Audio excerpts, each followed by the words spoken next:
नाबार्ड। क्या लिखे हैं? नाबार्ड। नाबार्ड। नाबार्ड की बात करें, कई बार एग्जाम में आया हुआ है कि बताइए नाबार्ड का पूर्ण रूप क्या होता है। नाबार्ड, तो इसके लिए ध्यान रखेंगे, नाबार्ड के लिए national bank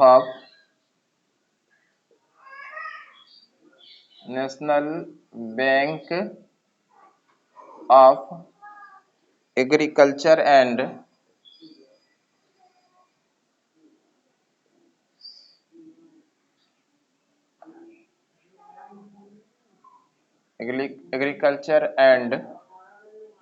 rural development.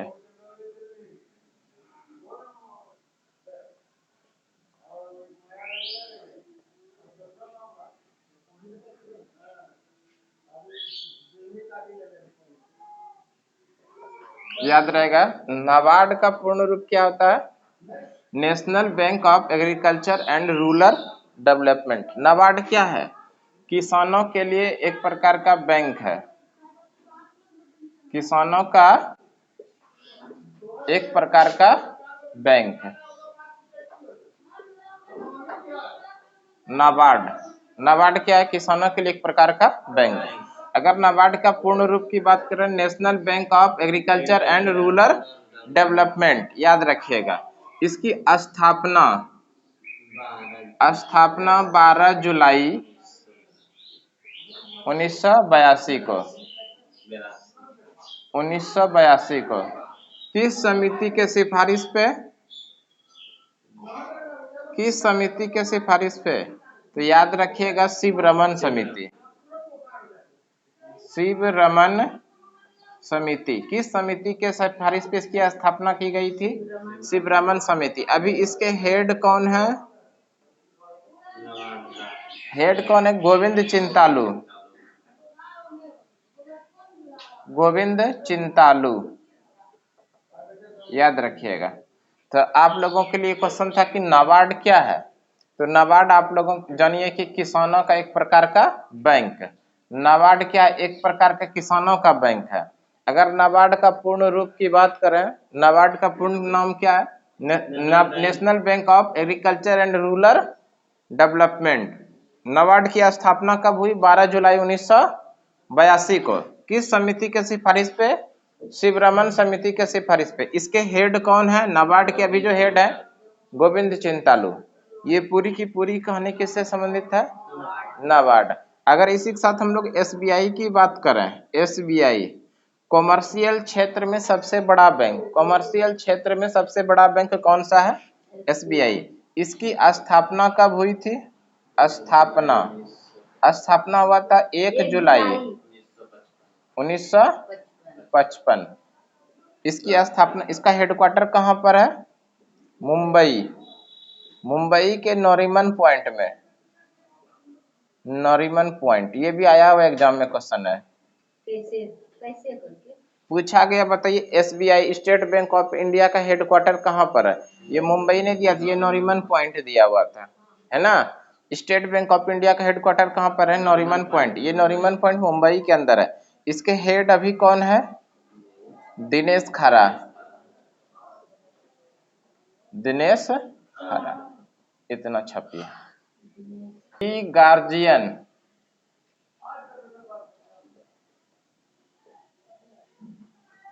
To युद्ध अभ्यास। क्या लिखे? सी गार्जियन 2 युद्ध अभ्यास किन दो देशों के बीच संपन्न हुआ? तो ध्यान रखना है, ये चाइना और पाकिस्तान। सी गार्जियन 2 युद्ध अभ्यास किन दो देशों के बीच संपन्न हुआ? चाइना और पाकिस्तान के बीच। इस युद्ध अभ्यास में क्या हुआ? पानी से हवा में युद्ध करने का अभ्यास किया गया। पानी से हवा में। कौन सी समुद्री तट के किनारे हुआ? तो याद रखिएगा, संघाई तट। किस समुद्री तट के किनारे हुआ? संघाई तट के किनारे। हाल ही में हुआ ये संपन्न संघाई तट। जो संघाई नदी है, सुनो, संघाई नदी जो है चीन का व्यापारिक राजधानी है। व्यापारिक राजधानी माना जाता है, व्यापारिक राजधानी संघाई शहर को राजधानी। देखियो संघाई जो है चीन की व्यापारिक राजधानी माना जाता है। अभी कुछ दिन पहले एक युद्ध अभ्यास संपन्न हुआ। ये युद्ध अभ्यास का क्या नाम है? सी गार्जियन 2। इस युद्ध अभ्यास का क्या नाम है? सी गार्जियन 2। ये युद्ध अभ्यास किन दो देशों के बीच संपन्न हुआ? चाइना और पाकिस्तान के बीच में। और ये जो युद्ध अभ्यास संपन्न हुआ, पानी से हवा में मार करने का युद्ध अभ्यास किया गया। कहां पर किया गया? किस समुद्री तट पे? संघाई समुद्री तट पर। कहां पर किया गया? संघाई समुद्री तट पर। और बात करें तो ये संघाई जो है चीन की व्यापारिक राजधानी है। चीन की व्यापारिक राजधानी, चीन की व्यापारिक राजधानी कहा जाता है किसको?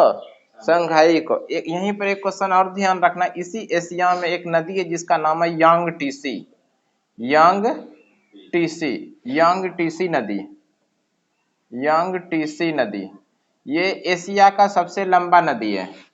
एशिया का सबसे लंबा नदी, एशिया का सबसे लंबी नदी। एशिया की सबसे लंबी नदी कौन सी है? यांगटीसी। ये कहां पर है? चीन के अंदर। चीन की बात करें हम लोग, चीन की राजधानी कहां पर है? बीजिंग। चीन की राजधानी बीजिंग। और इसी का व्यापारिक राजधानी संघाई। चीन का करेंसी क्या है?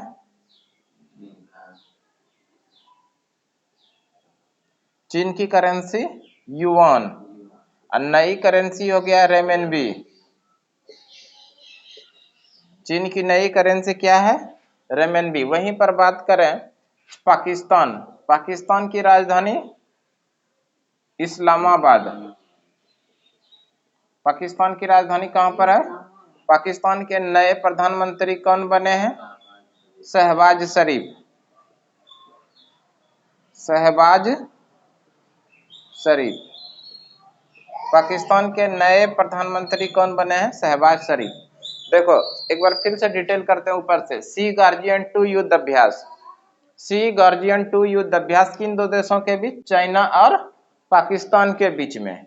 ये जो युद्ध अभ्यास किया गया कहां से? पानी से हवा में। ये किस तट पे किया गया है? संघाई तट पे। कहां पर किया गया है? संघाई तट पे। ये जो संघाई शहर है चीन की व्यापारिक राजधानी है। संघाई जो है शहर, ये चीन की व्यापारिक राजधानी। वहीं पर बात करें, एक है नदी है जिसका नाम है यांगटीसी नदी। ये एशिया की सबसे लंबी नदी, एशिया में बहने वाली सबसे लंबी नदी कौन सी है? यांगटीसी। वहीं पर एक क्वेश्चन और ध्यान में रख लीजिए कि विश्व में सबसे लंबी नदी कौन सी है? नील नदी। विश्व की सबसे लंबी नदी नील नदी है। एशिया की सबसे लंबी नदी यांगटीसी नदी। और भारत में सबसे लंबी नदी कौन सी है? गंगा। 3 क्वेश्चन बताएं।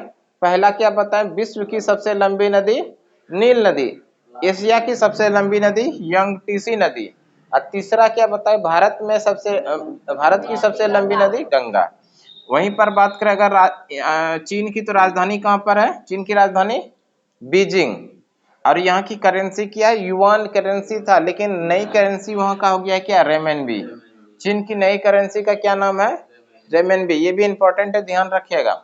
वहीं पर बात करें हम लोग पाकिस्तान, पाकिस्तान की राजधानी इस्लामाबाद। पाकिस्तान के नए प्रधानमंत्री कौन है? शहबाज शरीफ।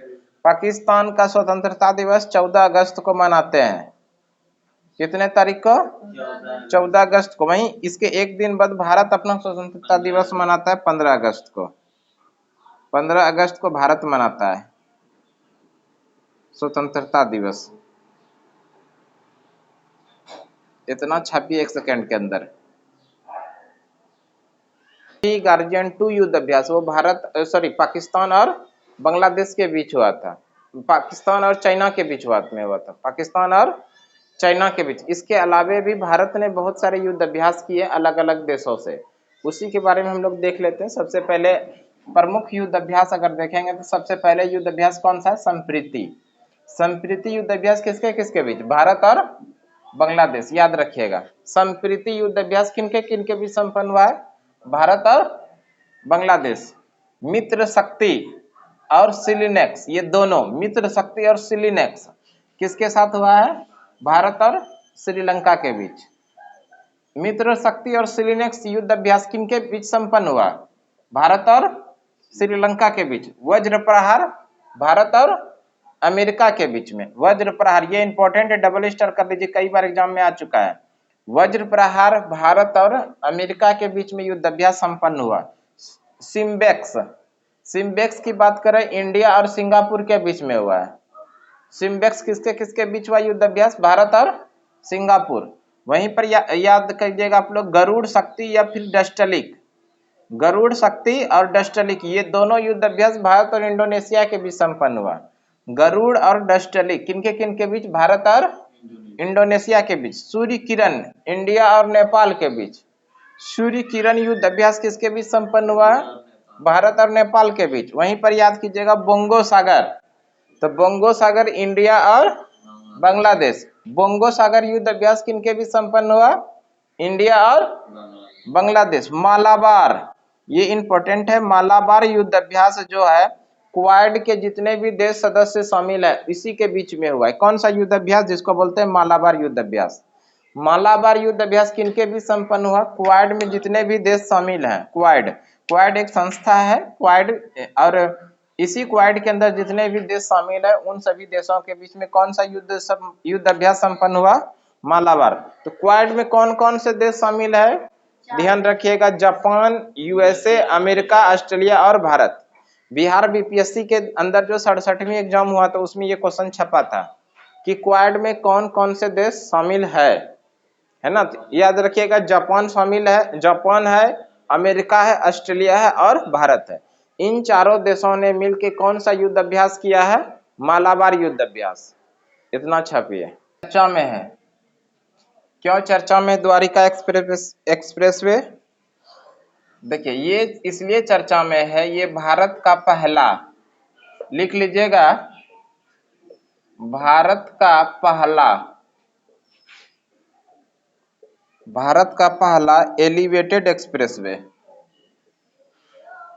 एलिवेटेड एक्सप्रेसवे, इसीलिए चर्चा में है। और ये बनने किसको, कहां से कहां के बीच बनेगी? याद रखिएगा हरियाणा और दिल्ली के बीच, हरियाणा और दिल्ली के बीच में। कुल अगर लंबाई की बात करें हम लोग, कुल लंबाई 29 किलोमीटर। कुल कितना लंबाई होगा? 29 किलोमीटर में हरियाणा के अंदर 19 किलोमीटर आएगा और जो है 10 किलोमीटर आएगा दिल्ली के बीच।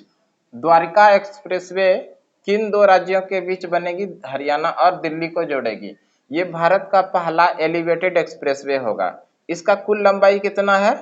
29 किलोमीटर, और 29 किलोमीटर में 19 किलोमीटर जो है हरियाणा के अंदर और 10 किलोमीटर जो है दिल्ली के अंदर। आगे देखते हैं, इसी में और सब क्वेश्चन है कि ये 9,000 करोड़ रुपए की लागत से बनाई जाएगी। 9,000 करोड़, इतने रुपये की लागत से बनाई जाएगी और इसको 2023 के 2023 में, जनवरी 2023 में इसकी शुरुआत की जाएगी। संभावना है कि इसको उद्घाटन किया जाएगा। ये आम पब्लिक के लिए खोली जाएगी। कब? जनवरी 2023 में। याद रखिएगा सबसे इंपॉर्टेंट क्वेश्चन यहाँ पर है, द्वारिका एक्सप्रेसवे भारत का पहला एलिवेटेड एक्सप्रेसवे। भारत का पहला क्या है? एलिवेटेड एक्सप्रेसवे है। किसको किसके बीच? कहां से कहां? हरियाणा से दिल्ली के बीच। हरियाणा में कितना किलोमीटर है? 19 किलोमीटर। दिल्ली के अंदर कितना? 10 किलोमीटर। और दोनों मिला के कुल कितना हो गया? 29 किलोमीटर। कितने रुपए की लागत से बनेगी? 9,000 करोड़ रुपए की लागत से ये बनेगी और ये जनवरी 2023 तक बनने की पूरी संभावना है कि जनवरी 2023 में इसकी शुरुआत होगी। सार्वजनिक परिवहन में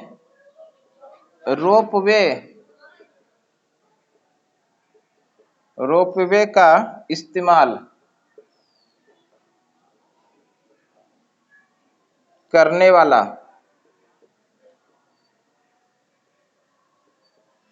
भारत का पहला शहर।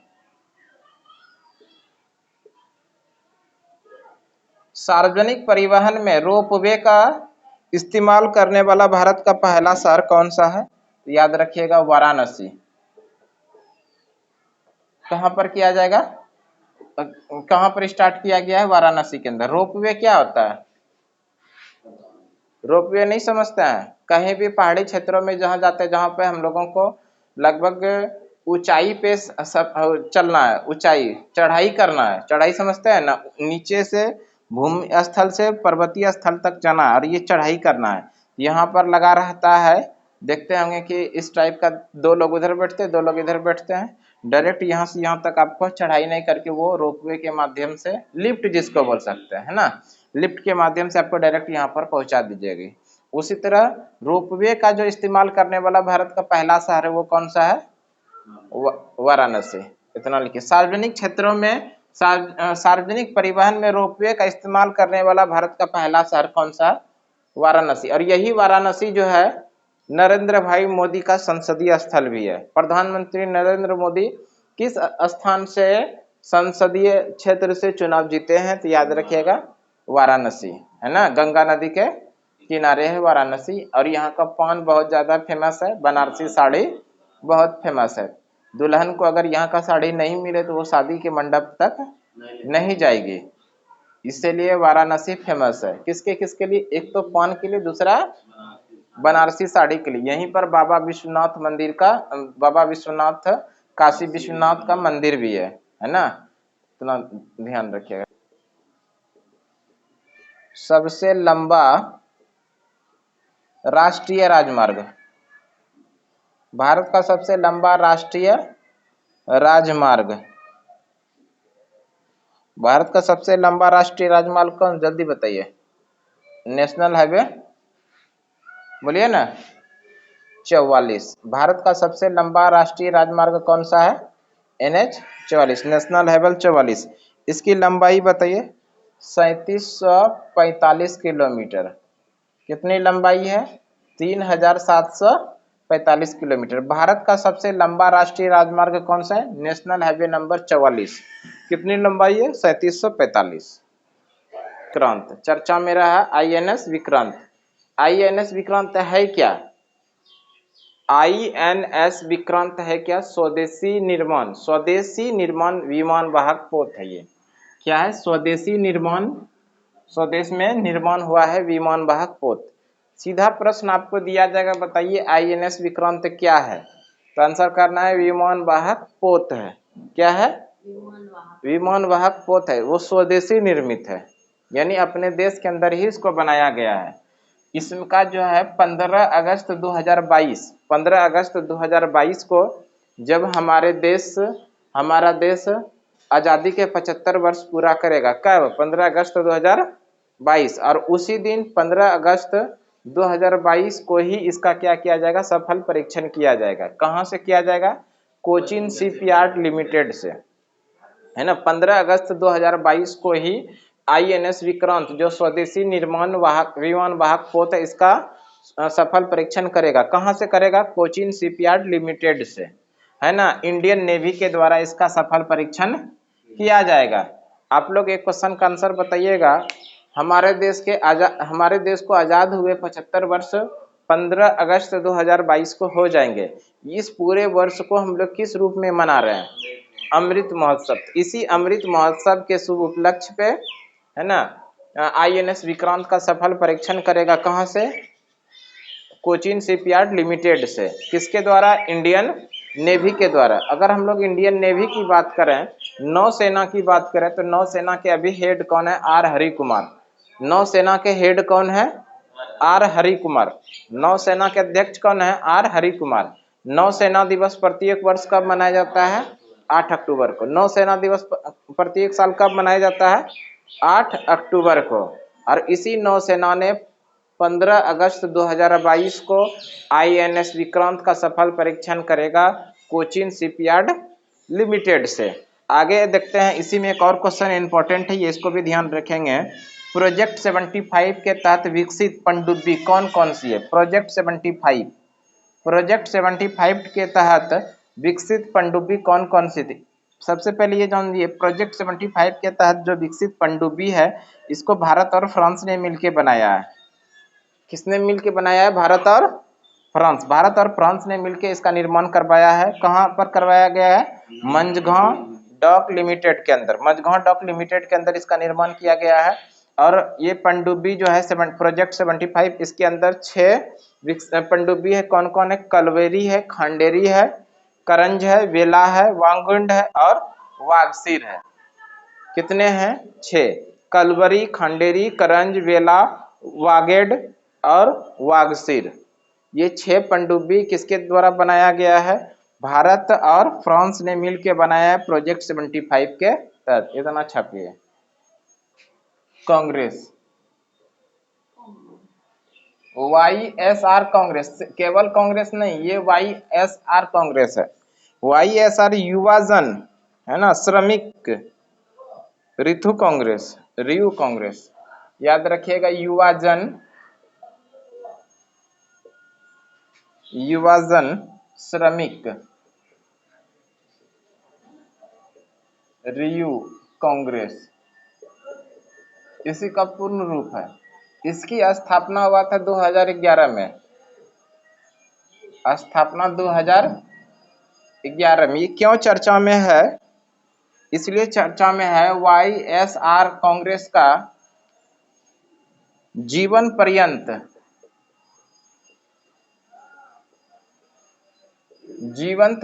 अध्यक्ष चुना गया है, अध्यक्ष बनाया गया है, इसीलिए चर्चा में है। बनाया गया है जीवन पर्यंत, मतलब कि उसका जीवन जब तक रहेगा तब तक वही अध्यक्ष रहेंगे। किसका? YSR कांग्रेस का, YSR युवा जन श्रमिक रियो कांग्रेस। हाँ, इसका जो जीवन पर्यंत अध्यक्ष बनाया गया, वो किसको बनाया गया? आप लोगों को मालूम है? YS Jagmohan Reddy, YS Jagmohan Reddy, YS Jagmohan Reddy को YSR कांग्रेस का जीवन पर्यंत अध्यक्ष बनाया गया। और यही YS जगमोहन रेड्डी ने ही YSR कांग्रेस की स्थापना कब किया था? 2011 में। इतना अगर हो जाए तो अगला क्वेश्चन बताइएगा। INC केवल कांग्रेस, ये तो YSR है। INC ये क्या है? कांग्रेस। कांग्रेस की स्थापना, कांग्रेस की स्थापना कब हुआ? 28 दिसंबर 1885 को। कहां पर हुआ था? मुंबई के अंदर, है ना। कहां पर हुआ था? कांग्रेस की स्थापना 28 दिसंबर 1885 को मुंबई के अंदर हुआ था। और एक है BJP, Bharatiya Janata party, BJP Bharatiya Janata party का गठन बताइए तो कब हुआ है? भारतीय जनता पार्टी का गठन 1980 में हुआ है।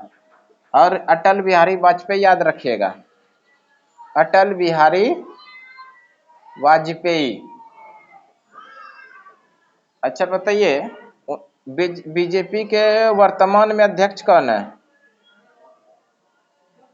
वर्तमान में अध्यक्ष कौन है? बीजेपी के वर्तमान में अध्यक्ष JP नड्डा है।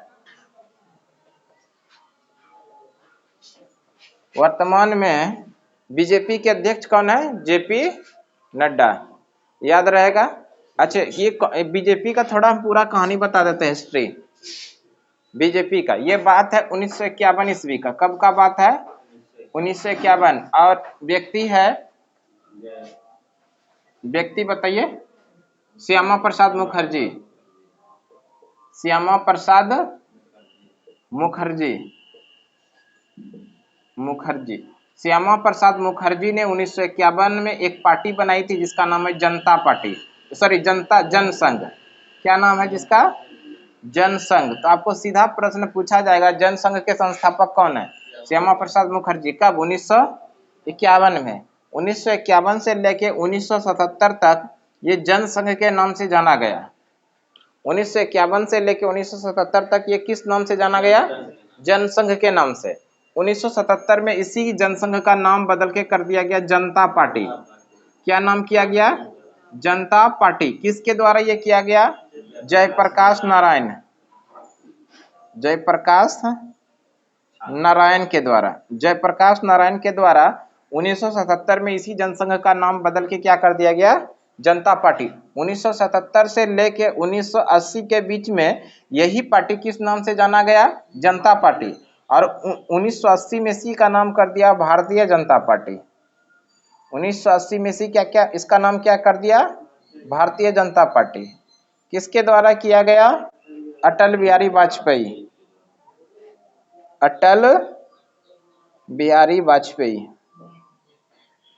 अटल बिहारी वाजपेयी के द्वारा ही भारतीय जनता पार्टी का नाम रखा गया है। तो एक बार फिर से देख लीजिए, 1951 की बात है। 1951 में एक पार्टी बनाई गई और इस पार्टी का नाम क्या है? जनसंघ। ये पार्टी किसने बनाई? श्यामा प्रसाद मुखर्जी ने। और 1951 से लेकर 1977 ईस्वी तक यही पार्टी किस नाम से जाना गया? जनसंघ। 1977 ईस्वी में इसी का नाम बदल के क्या कर दिया गया? जनता पार्टी। किसके द्वारा नाम बदला गया? जयप्रकाश नारायण के द्वारा बदला गया। 1977 से लेकर 1980 के बीच में ये कौन सी पार्टी रही? जनता पार्टी। और 1980 में इसी का नाम फिर से बदल दिया गया और 1980 में इसका नाम बदल के कर दिया भारतीय जनता पार्टी। वो किसके द्वारा? अटल बिहारी वाजपेयी के द्वारा, है ना। इतना ही रहने दीजिए आज। नाम अलग अलग देश में संसद का अलग अलग नाम है।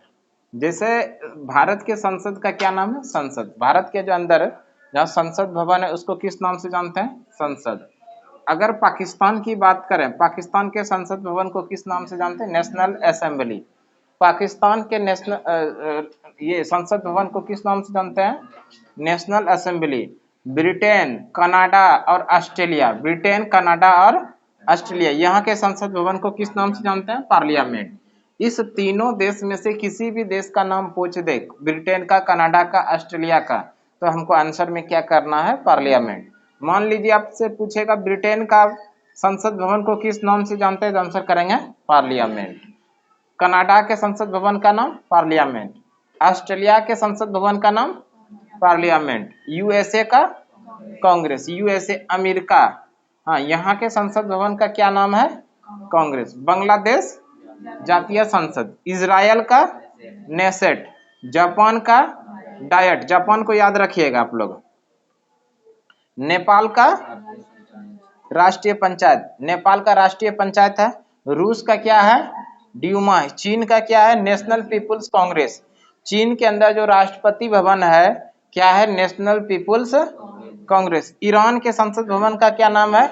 मजलिस। अफगानिस्तान के संसद भवन का नाम शोरा। स्विट्जरलैंड के संसद भवन का नाम फेडरल असेंबली। एक बार फिर से देख लेते हैं हम लोग, मेरे साथ में आइएगा आप लोग। भारत के संसद भवन का नाम संसद। पाकिस्तान का? National assembly. ब्रिटेन, कनाडा और ऑस्ट्रेलिया का? पार्लियामेंट। यूएसए का? कांग्रेस। बांग्लादेश का? जातीय संसद। इजराइल का? नेसेट। जापान का? डायट। नेपाल का? राष्ट्रीय पंचायत। रूस का? ड्यूमा। चीन का? National People's Congress. ईरान का? मजलिस। अफगानिस्तान का? शोरा। और स्विट्जरलैंड का? Federal assembly. इतना आप लोग 1 सेकंड के अंदर छापिए। नीति आयोग, नीति NITI। नीति का अगर हम लोग फुल फॉर्म की बात करें, national institution for transforming India. नीति का फुल फॉर्म एग्जाम में पूछा गया है, नीति का पूर्ण रूप क्या है? तो national institution for transforming India, है ना। नीति का ये क्या हुआ? पूर्ण रूप हुआ, national institution for transforming India. अगर नीति आयोग का स्थापना की बात करें तो नीति आयोग की स्थापना 1 जनवरी 2015 ईस्वी को किया गया। नीति आयोग का स्थापना कब किया गया? 1 जनवरी 2015 ईस्वी को। नीति आयोग के जो अध्यक्ष होते हैं, यानी जो हेड होते हैं, वो देश के जो प्रधानमंत्री होंगे वही नीति आयोग के क्या होते हैं? हेड। जब से नीति आयोग गठन हुआ है तब से देश के जो प्रधानमंत्री हैं वो नरेंद्र मोदी ही हैं, और तब से नीति आयोग के अध्यक्ष कौन है? नरेंद्र भाई मोदी। अगर आप लोग से पूछा जाए, बताइए नीति आयोग के अध्यक्ष वर्तमान समय में कौन है? नरेंद्र मोदी। 2015 में कौन थे? नरेंद्र मोदी। उन्हीं के शासनकाल में नीति आयोग का गठन किया गया। 2013 में नीति आयोग था ही नहीं, उसके जगह पे था योजना आयोग, है ना। देखिए इसके वर्तमान समय में इसके हेड कौन है? नरेंद्र भाई मोदी।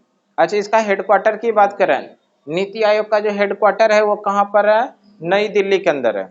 न्यू दिल्ली में नीति आयोग का क्या है? हेडक्वार्टर है। उपाध्यक्ष अभी वर्तमान समय में सुमन के बेरी है। नीति आयोग के उपाध्यक्ष कौन है? सुमन के बेरी। और यह एक जो है, यह एक गैर संवैधानिक निकाय, यानी कि संविधान के अंदर ये संस्था का कहीं भी चर्चा नहीं किया गया, इसलिए गैर संवैधानिक निकाय। संविधान में, भारतीय संविधान के अंदर नीति आयोग का चर्चा कहीं पर भी नहीं है, किसी अनुच्छेद के अंदर नहीं है, किसी भाग के अंदर नहीं, किसी अनुसूची के अंदर नहीं है। इसीलिए ये एक प्रकार का क्या है? गैर संवैधानिक निकाय, यानी कि संवैधानिक संस्था ये नहीं है। एग्जाम में पूछा गया इनमें से कौन सी संस्था गैर संवैधानिक संस्था है, तो नीति आयोग एक गैर संवैधानिक संस्था है। कोई दिक्कत नहीं। अब नीति आयोग ने जो स्थान लिया, ये नीति आयोग किसके स्थान पे भारत में आया? हाँ, एक पहले 1950 ईस्वी में, 15 मार्च 1950 ईस्वी में एक संस्था बनाई गई थी। इस संस्था का नाम था योजना आयोग। 15 मार्च 1950 ईस्वी को भारत के अंदर एक नई संस्था बनाई गई थी जिसका नाम है योजना आयोग। योजना आयोग का स्थापना 15 मार्च 1950 ईस्वी को किया गया था। हाँ, इसका भी हेडक्वार्टर नई दिल्ली के अंदर ही था। और इसके जो हेड होते थे वो भी देश के जो प्रधानमंत्री हुआ करते थे वही हेड होते थे। कोई दिक्कत नहीं। संवैधानिक संस्था नहीं है, ये भी एक प्रकार का क्या? संवैधानिक संस्था नहीं है। लेकिन क्या किया गया? योजना आयोग को 2014 में क्या कर दिया गया? समाप्त कर दिया। और इसी 2014 में समाप्त किया गया योजना आयोग को, और 1 जनवरी 2015 ईस्वी को भारत में एक नई संस्था बनी जिसका नाम है नीति आयोग। एग्जाम में कई बार क्वेश्चन पूछा गया, बताइए भारत में नीति आयोग ने किसका स्थान लिया? योजना आयोग। योजना आयोग का इस योजना आयोग को कब समाप्त किया गया? 2014 में। और नीति आयोग का स्थापना कब किया गया? 1 जनवरी 2015 में। कोई दिक्कत यहाँ से? अगर कोई परेशानी है तो पूछिए। योजना आयोग, योजना आयोग का स्थापना कब हुआ? 15 मार्च 1950। इसके हेडक्वार्टर कहाँ पर है? HQ का मतलब समझ जाइए, हेडक्वार्टर है ना। इसके हेड कौन होते थे? देश के जो प्रधानमंत्री होते थे वही योजना आयोग के अध्यक्ष होते थे।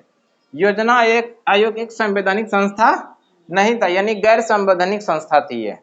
हाँ, योजना आयोग को समाप्त किया गया 2014 में, और इसी के स्थान पे एक नया आयोग आया जिसका क्या नाम है? नीति आयोग। नीति NITI, national institution for transforming India. ये फुल फॉर्म भी कई बार पूछा गया है। स्थापना 1 जनवरी 2015 को। इसका हेड कौन होते हैं? देश के जो प्रधानमंत्री होते हैं वही हेड होते हैं, है ना। और सदस्य देश के जितने भी राज्य हैं उन सभी राज्य के मुख्यमंत्री जो होते हैं इनके सदस्य होते हैं। चलिए, इसका हेडक्वार्टर कौन है? कहाँ है? नई दिल्ली में। उपाध्यक्ष सुमन के बेरी। इसके उपाध्यक्ष कौन है? सुमन के बेरी। यह एक गैर संवैधानिक संस्था है, यानी कि एक गैर संवैधानिक निकाय है। इसका मतलब है संविधान के अंदर नीति आयोग का कहीं चर्चा नहीं है, इसलिए संवैधानिक संस्था नहीं है। ये एक गैर संवैधानिक संस्था है। क्लियर है? ठीक है। भारत में जो नागरिकता है वो किस प्रकार की नागरिकता है? एकल नागरिकता।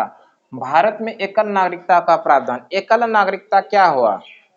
हम भारत के किसी भी जगह जाके, किसी भी राज्य में जाके, किसी भी पंचायत के अंदर जाके अगर हम वहाँ के जाके नागरिकता लेते हैं तो पहले जिस राज्य के अंदर नागरिकता था वहाँ से नागरिकता क्या हो जाएगी? समाप्त हो जाएगी। जैसे मान लीजिए कोई व्यक्ति अभी पंजाब में रह रहा है और वहीं का वो नागरिक है। कहाँ का? पंजाब में। वही व्यक्ति जाकर के हाँ पश्चिम बंगाल के अंदर अपनी नागरिकता ले लेगा तो पंजाब की नागरिकता ऑटोमेटिक क्या हो जाएगी? समाप्त हो जाएगी। वो किस राज्य का फिर निवासी हो जाएगा? पश्चिम बंगाल के। यानी देश में कहीं पर भी जाकर के आप एक ही जगह के नागरिक हो सकते हैं। पूरे देश में एकल नागरिकता का प्रावधान है। क्लियर है? ये एकल नागरिकता का प्रावधान की बात करें तो इस पर अधिनियम जो बना वो कब बना? 1955। ये कानून कब बना है? 1955। नागरिकता के प्रावधान यानी कि नागरिकता के अंदर जो अधिनियम बना है, कानून बना है, वो कब बना है? 1955। भारत के अंदर जो नागरिकता का प्रावधान है वो किस भाग के अंदर है? भाग 2। अगर हम लोग भाग की बात करें, भारतीय संविधान में कुल कितने भाग हैं? कुल भाग कुल भाग है 22, लेकिन सुनो मेरे भाई 25 हो गया है, भाग 25 हो गया है, लेकिन 3 भाग अभी काम शुरू नहीं किया है। इसीलिए हम लोग याद रखेंगे भारतीय संविधान में वर्तमान समय में कितने भाग हैं, 22 भाग है। भारतीय संविधान के अंदर कितने भाग हैं, 22 भाग है। भाग 1 से लेकर भाग 22। इसी भाग नंबर 2 में क्या है, नागरिकता का प्रावधान। अगर हम लोग बात कर रहे हैं अनुच्छेद, भारतीय संविधान में अनुच्छेद, अनुच्छेद देखो 2 अनुच्छेद हम याद करेंगे, एक तो 395 याद कीजिए और 464 से प्लस भी हो गया है ना। 395 अनुच्छेद यानी भारतीय संविधान जिस समय लागू हुआ, हाँ जिस समय भारतीय संविधान लागू हुआ उसको क्या बोलेंगे, मूल संविधान। मूल संविधान में कितने अनुच्छेद था, 395, और अभी कितना हो गया, 464 से भी प्लस हो गया है। क्लियर है। तो वर्तमान समय में कितना अनुच्छेद है, 464 प्लस, और मूल संविधान में कितना अनुच्छेद था, 395। और अनुसूची की बात करें, अनुसूची, भारतीय संविधान में अनुसूचियों की संख्या 8 और 12, यानी मूल संविधान में कितना अनुसूची था, 8, और वर्तमान समय में भारतीय संविधान के अंदर कितनी अनुसूची हो गए हैं, 12। क्लियर है। मूल संविधान के अंदर भारतीय संविधान में कितनी अनुसूची, 8 अनुसूची, और वर्तमान समय में भारतीय संविधान के अंदर कितनी अनुसूची हो गया है, 12। क्लियर है। ये तो भारतीय संविधान की बात करें। अच्छा एक क्वेश्चन और बताइए, भारतीय संविधान कब लागू किया गया, भारतीय संविधान, भारतीय संविधान, इसमें 2 क्वेश्चन आता है। एक लागू किया गया तो आंसर याद रखिएगा 26 जनवरी 1950। एक क्वेश्चन आएगा अंगीकार किया गया, अंगीकार, अंगीकार यानी अपनाया गया, अंगीकार यानी अपनाया गया, अपनाया गया। तब आंसर याद रखिएगा आप लोग 26 नवंबर 1949। तब याद रखिएगा 26 नवंबर 1949। देखो भारतीय संविधान की बात करें तो भारतीय संविधान के वर्तमान में कुल कितने भाग हैं, सर भाग अभी भी 22 है, और उस समय भी मूल संविधान में भी 22 था। अनुच्छेद की बात करें उस समय अनुच्छेद, मूल संविधान में अनुच्छेद कितना था, 395 अनुच्छेद था, और अभी कितना हो गया, 464 प्लस हो गया है ना। अनुसूची की बात करें, मूल संविधान में 8 अनुसूची था और अभी कितना हो गया है, 12 अनुसूची हो गया है। भारतीय संविधान को लागू किया गया 26 जनवरी 1900, भारतीय संविधान को कब लागू किया गया, 26 जनवरी 1950 को। वहीं पर अंगीकार या फिर अपनाया गया तो आंसर कीजिएगा 26 नवंबर 1949। इतना हो जाए तो छापिए आप लोग। भारत में किस प्रकार की नागरिकता का प्रावधान है, एकल नागरिकता। नागरिकता पर कानून कब बना, 1955 में। नागरिकता का प्रावधान संविधान के किस भाग में है, भाग पूछे तो 2, अनुच्छेद पूछे तो 5 से 11। अगर अनुच्छेद पूछे तो 5 से 11। अच्छा प्रावधान की बात करें, नागरिकता का प्रावधान किस देश से लिया गया है, तो इंग्लैंड। नागरिकता का प्रावधान किस देश से लिया गया है, इंग्लैंड से। मूल संविधान में देखिए, मूल संविधान में कितने राज्य वो केंद्र शासित प्रदेश था, ये कब की बात कर रहा है, मूल संविधान यानी 26 जनवरी 1950 की बात कर रहा है, वही तो मूल संविधान हुआ। मूल संविधान में कितना राज्य वो केंद्र शासित प्रदेश था, तो आंसर याद रखिएगा 14 राज्य और 6 केंद्र शासित प्रदेश, 6 केंद्र शासित प्रदेश, 6 केंद्र शासित प्रदेश था। 14 राज्य और 6 केंद्र शासित प्रदेश, ये मूल संविधान की चर्चा कर रहा है।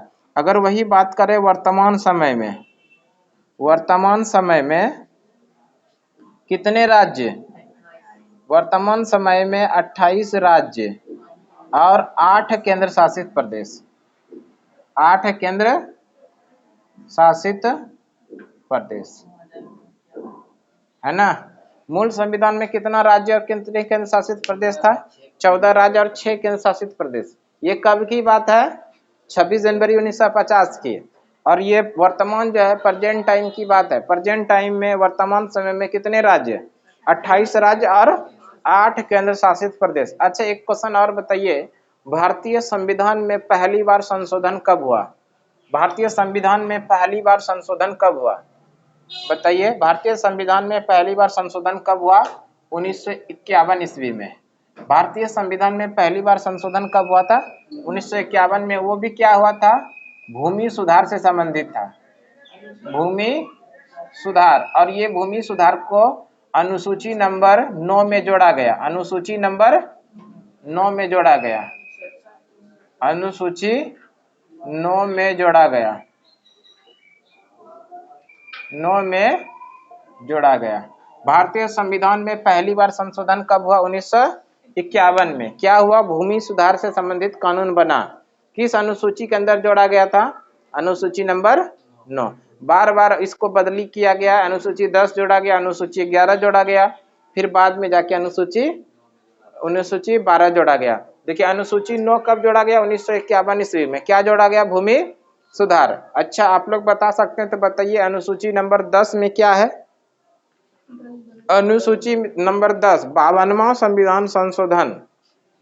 52वां संविधान संशोधन 1985 के अंदर अनुसूची नंबर 10 जोड़ा गया और इस अनुसूची के अंदर दल बदल कानून लाया गया। दल बदल कानून, दल बदल कानून जो होता है विधायक और संसद पर यह लागू होता है। दल बदल कानून भारत के अंदर कब लाया गया? 1985 में। कौन सा संविधान संशोधन? तो 52वां संविधान संशोधन। और किस अनुसूची के अंदर जोड़ा गया? अनुसूची नंबर 10। अनुसूची नंबर 11, अनुसूची नंबर 11 73वां संविधान संशोधन 1992।